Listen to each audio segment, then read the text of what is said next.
Hey everyone, my name is Nick and welcome back to the channel, and in this in-depth series we continue with our Thousand Sons brand new codex and we are taking a look at the stratagems. There's a lot to get through on here, there's a lot of interaction and I try and cover it as best possible. So stick with it, this could be a bit of a long one, but I hope you enjoy where we're going to go with this. So let's get straight into it.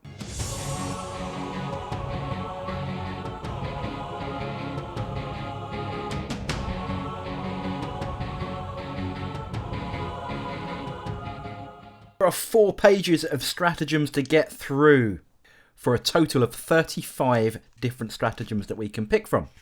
So we're going to go through in order, and we're starting off then with Fated Mutation for 1 command point, and this affects Thousand Sons Chaos Spawn. Till the end of the phase, instead of rolling for that unit's mutated beyond reasonability, which is normally a D3 roll off to see what the changes are to the spawn, you get to pick the result. And also until the end of that phase, you add 1 to the attacks. Now spawn come with a random number of attacks. The attack profile is 2d3 per model, so a max unit of 5, and then we basically are 2d3 plus 1 per model.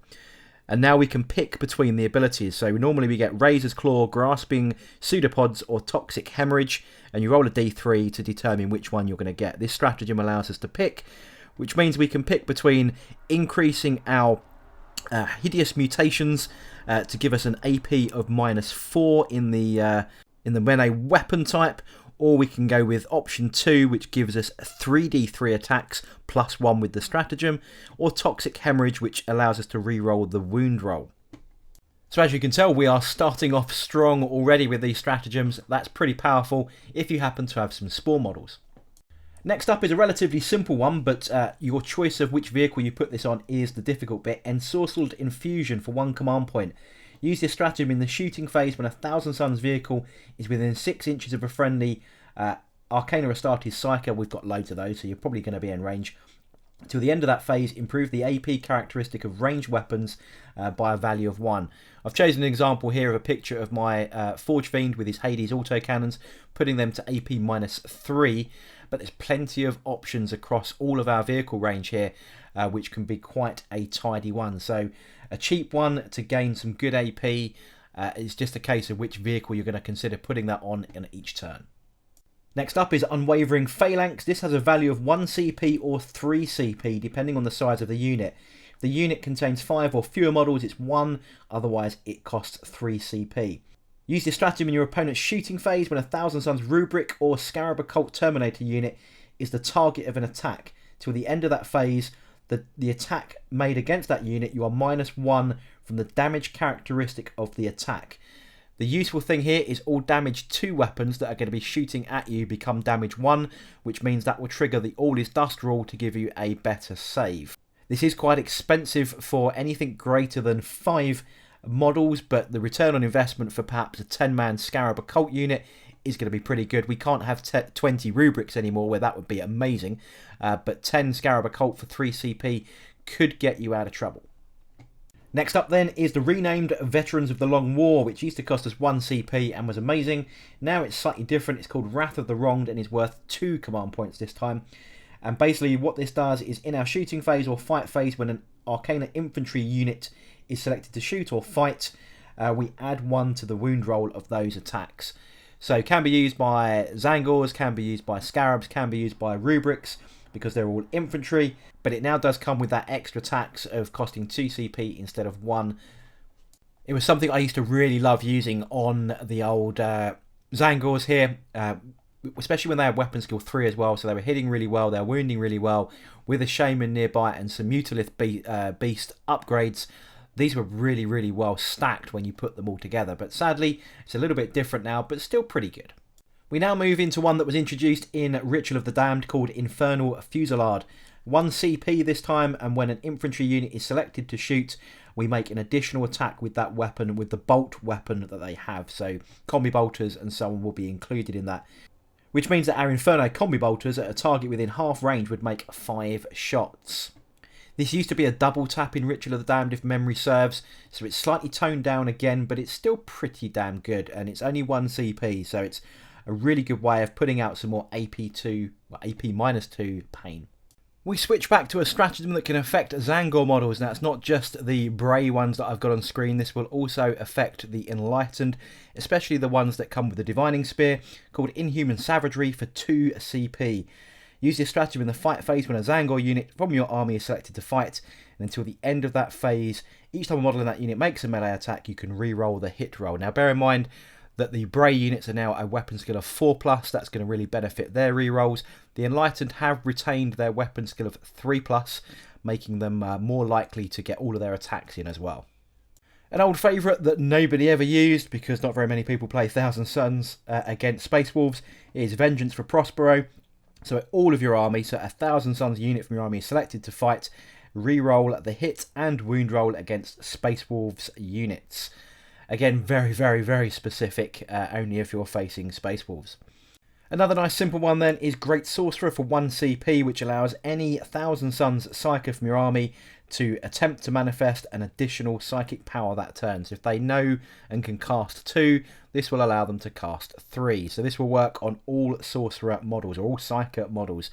So Aspiring Sorcerers in your Rubric, Scarab Occult Terminators, and everybody else. Had to steal an image from Games Workshop's Warhammer community for the Infernal Master because I haven't put mine together or painted him yet.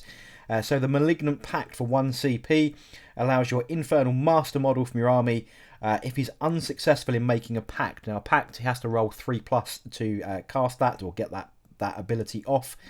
Instead, you can auto-pass it if you pass a mortal wound onto a model within 6 inches. So has to be an infantry model or a cavalry model. So you can, if you happen to be near a large blob of Terminators or your Rubrics or whatever, you can just sacrifice a wound on one of those, which you can potentially heal a bit later on with some of the other abilities, but it guarantees your pact going off.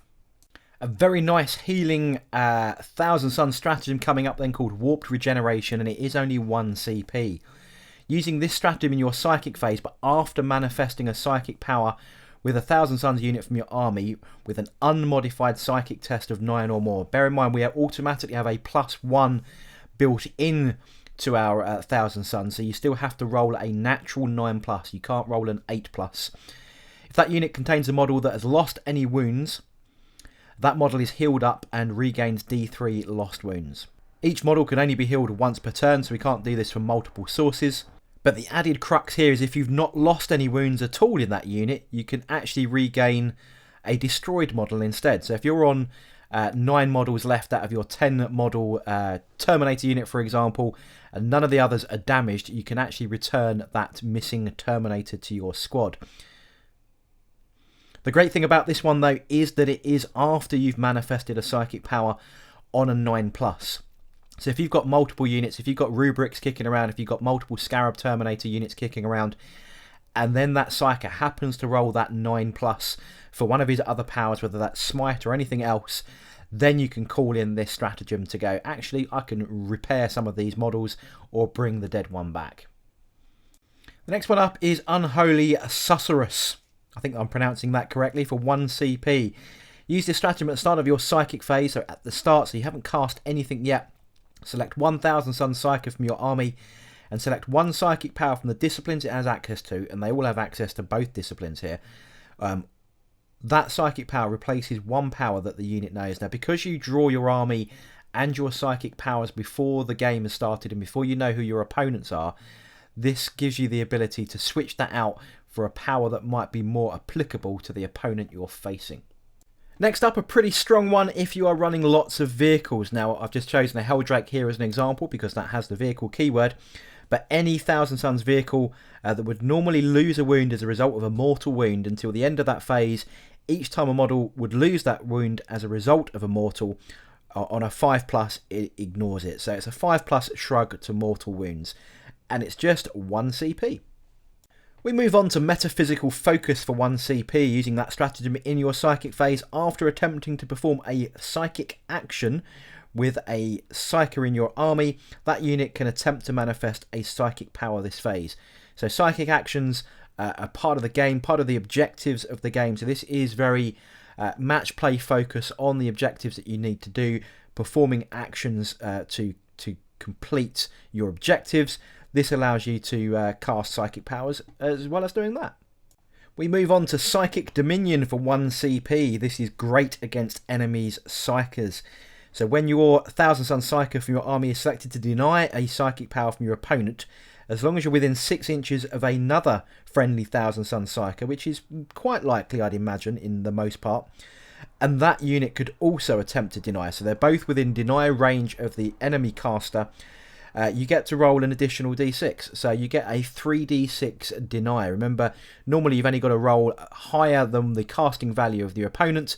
So yeah, adding an extra dice to that is going to statistically make you far more likely to be able to deny that enemy power. This is going to be a confusing image because this is the only kind of vehicle that I've got that's actually painted up at the moment. Apologies for that. This is a Vindicator.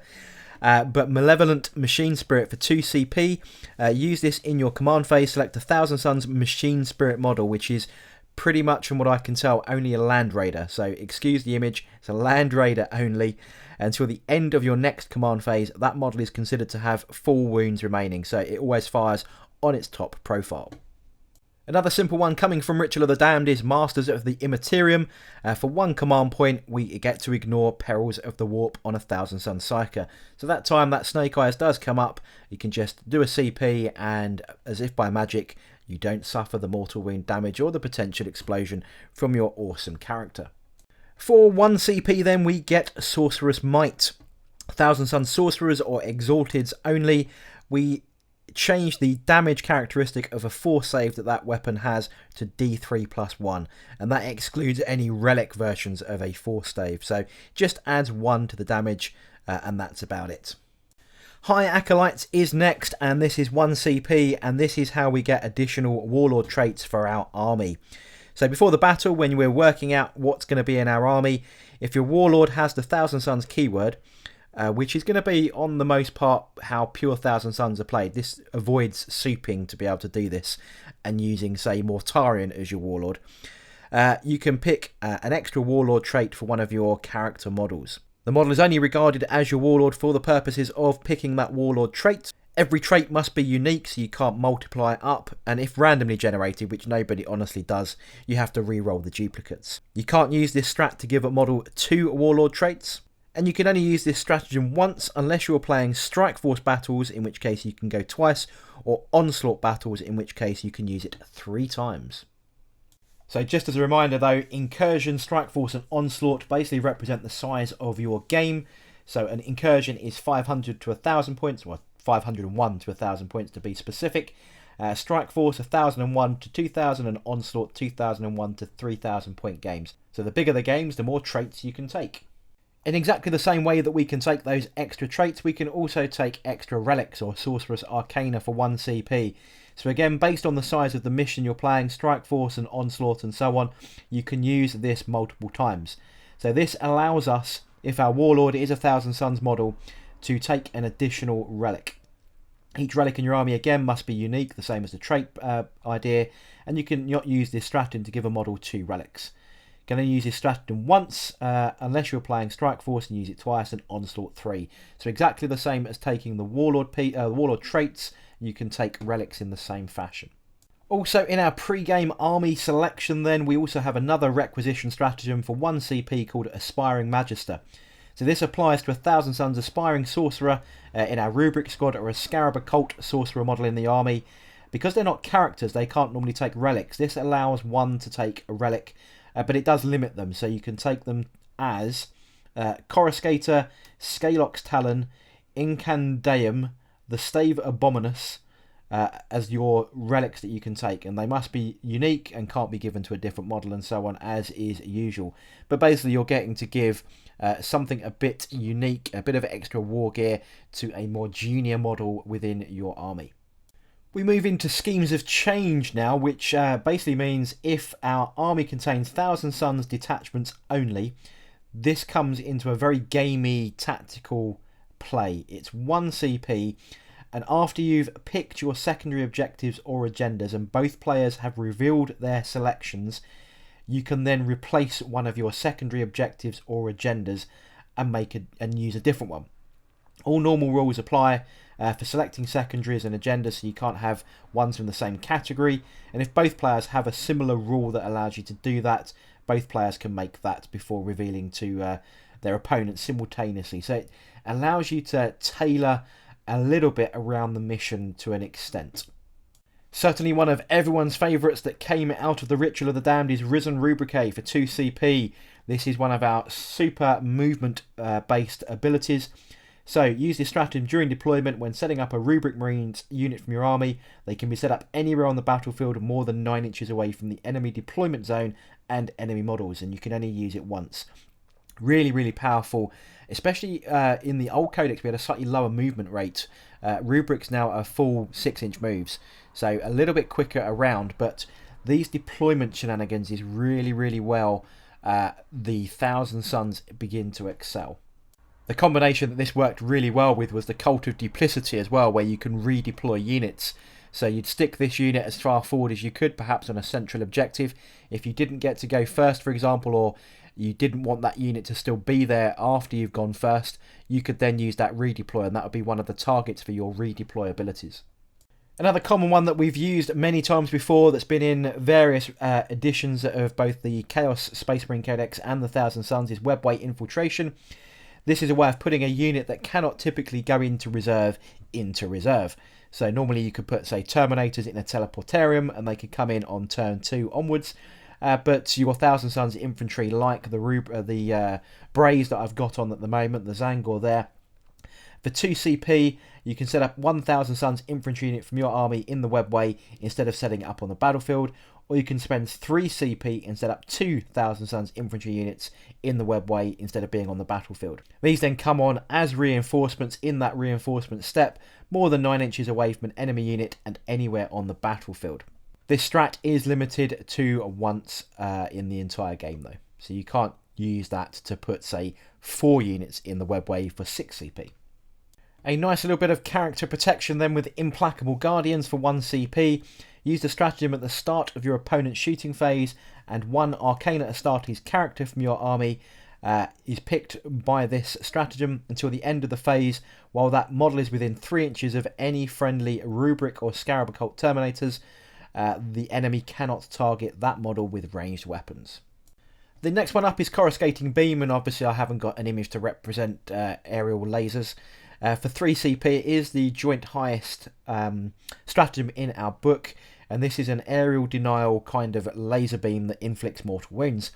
So in 1 command phase, when you call this in, you put a point on the battlefield and place it with a marker. At the start of your next command phase, and nothing happens for that whole turn, your next command phase, you place another marker on the battlefield within 9 inches of the original one, and then draw a line between the 2 markers. Roll a d6 for each unit that line would pass over or through, and you add 1 if the unit has 11 or more models in it, and -1 if the unit being rolled for is a character. And on a 4+, that unit suffers D3 mortal wounds. So a character, it would be 5+ to suffer D3 mortals, and a large squad of 11+ would be 3+ to inflict D3 mortal wounds. So it can affect multiple units and can prevent where your enemy might want to start positioning themselves. So really good perhaps to put it on a backfield objective that the opponent's got that you're struggling to get near, and you can start lasering up their squads and trying to restrict them from scoring those vital points within the game, especially on primary objectives. One of the more improved units in the new codex is the Mighty Helldrake, in my opinion, and Vector Strike gives it a bit more punch. For 1 CP, use this stratagem in your movement phase after making a normal move with the Helldrake from your army. Select 1 enemy unit, the model moved across, that is not a character, and with wounds characteristic of 9 or less. On a d6 roll, a 2+, that unit suffers d3 mortal wounds. If the unit can fly on a 2+, it suffers a flat 3 mortal wounds instead. So really handy, but you do have to watch for the criteria for this one, but it does add a little bit more output from our Helldrake, which I think has suffered since its 6th or 7th edition, I think it was, where Helldrake spam was really nasty and they were horrible. Helldrakes have got a big buff this edition in this codex. The final page of stratagems then, appreciate this is a bit of a long video. Inescapable Forewarning for 2 CP. This is a way of shooting down enemy reinforcements. So during the reinforcement step of your opponent's movement phase, if an enemy unit was set up as reinforcements, i.e. deep striking as we tend to call it, within 18 inches of any Astartes Psyker unit from your army, select a core unit within your army, so that's going to be Rubrics, Hellbrutes, Scarabs and Contemptors. From your army within 6 inches of that Psyker, you can attempt to shoot it, providing that unit is not engaged in combat. You can't shoot out of combat that way. That makes that target a single eligible target that's being set up as reinforcements, and you can shoot it out of the sky.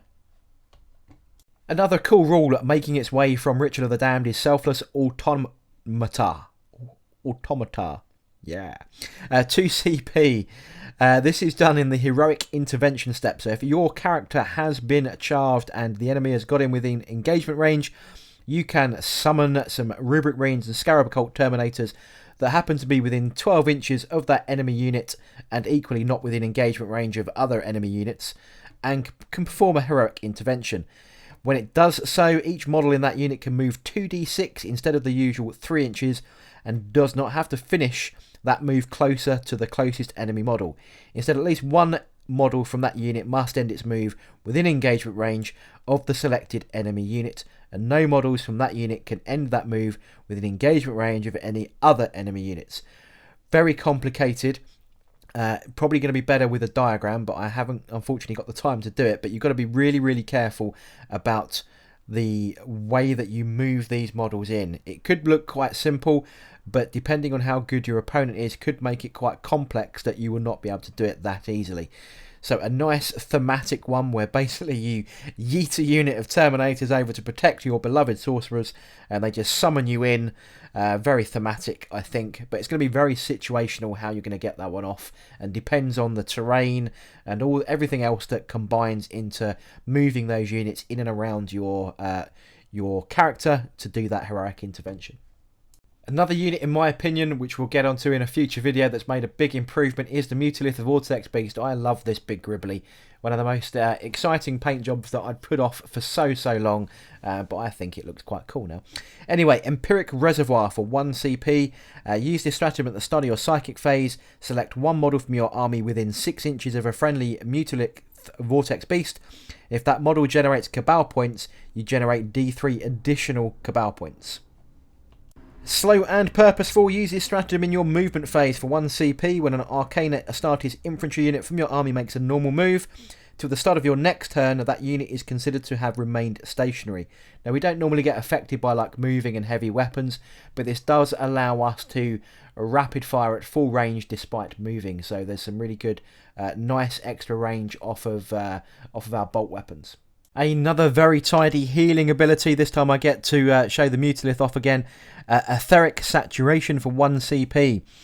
Use this stratagem in your Psychic phase when a Psychic character from your army within 12 inches of the Mutilith is selected to manifest a Psychic power. Instead of manifesting one Psychic power with that model, can sacrifice that and regain up to D3 lost wounds. You can only heal a model once per turn, so you can't stack multiple Mutiliths, for example. Again, really, really good for generating some health back to your army. Note there's no restrictions on this, it just says a Psyker character from your army. Magnus is a Psyker character in your army, so you can use this to rebuild the mighty Red Magnus himself. A brand new awesome stratagem for me is Soul Reap. This is not seen before, so a Thousand Sons unit selected to shoot until the end of that phase. Soul Reaper cannons in that unit get to fire twice against units containing 11 or more models. So, well, 2 hit rolls instead of 1, so effectively fire twice. With the increased stat range and number of shots from a Soul Reaper cannon, units with this against hordes, be warned, especially when you could add Presage and other abilities to make sure you're guaranteed to hit. Very, very tidy combinations of adding as many Soul Reapers as you can. A lovely little trick for 1 CP, Warp Flame Gargoyles used on Arcana Astartes vehicles. Except Hellbrutes. Roll 1d6 for each other unit within engagement range of this model. So yeah, basically if you're stuck in combat with the enemy, subtracting 2 if the unit being rolled for is a character or vehicle, so it's more likely to affect, you know, the lesser stuff. On a 4+, that unit suffers D3 mortal wounds. So a great way of outputting some more mortals quite easily if you are bogged down in combat. I can use the Vindicator properly this time for Arcane Smokescreen. For 1 CP, this is smoke launchers that's used as a stratagem, so it's not sacrificing any shooting or anything that we used to have to worry about before. Until the end of the phase, each time an attack is made against that unit, they are -1 to hit. So this works on pretty much all of our boxed vehicles, anything with a smokescreen keyword. Finally, we get to the end of the stratagems, and probably an auto include or an auto pick every turn is Malefic Scroll for 1 CP. Use this stratagem in your psychic phase when a Thousand Sons Psyker from your army, excluding Magnus, manifests Smite. That manifestation inflicts D3 mortal wounds instead of D3. No dice roll is made. So there we go then, folks. That is the rundown through all of the 4 pages of stratagems for the Thousand Sons Codex. Now, we can't really go into some of the more complicated interactions just yet until we've been through the psychic powers and the pacts as well, because the way that all of those interact is where the extra combos are going to happen. So once we get through those elements within the next couple of videos, then we can start putting things together and start working out where these super combos start to appear. And there's going to be quite a few of those, and because of this, there's not just, you know, the odd psychic power and an aura ability and there you go. There is the synergy is where the finesse comes into this army, and that's what we need to cover in the next videos in the series. But for now, I hope you enjoyed this video, and if you did, don't forget to like, comment and subscribe, and I shall see you all on the next video.